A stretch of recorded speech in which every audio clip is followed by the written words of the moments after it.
You are hearing this correctly. An exploding population of Canadian super pigs are threatening to invade the U.S., with several northern states already taking steps to stop them. These wild pigs are, quote, the most invasive animal on the planet, an ecological train wreck.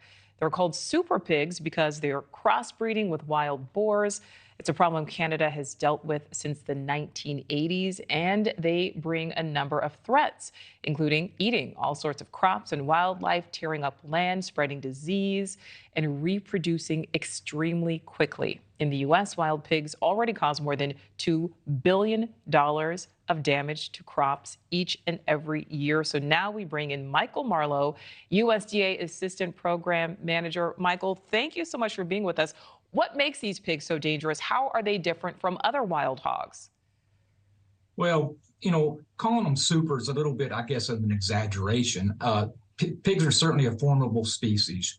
And, the reason these are a little bit problematic is, we've not dealt with them as high populations in the north.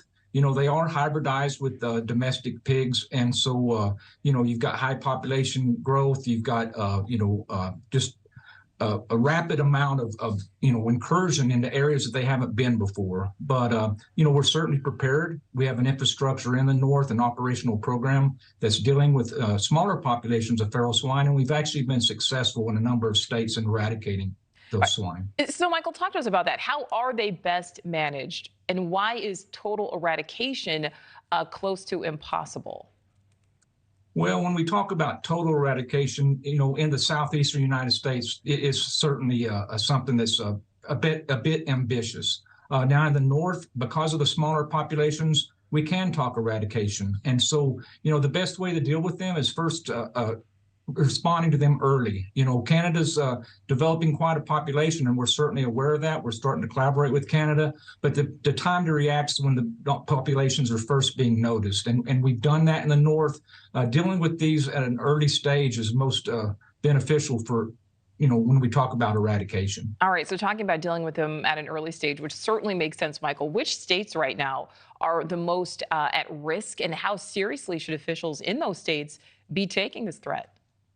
Well, we've dealt with pigs in Washington state, already. We've eradicated them in Idaho. We look at, the southern provinces of Canada, Manitoba, Saskatchewan, Alberta. Those are the ones with the highest population. So we're certainly keeping an eye on North Dakota. We're certainly keeping an eye on Montana. We're dealing with pigs of our own in Michigan and Minnesota and up in New Hampshire and Vermont.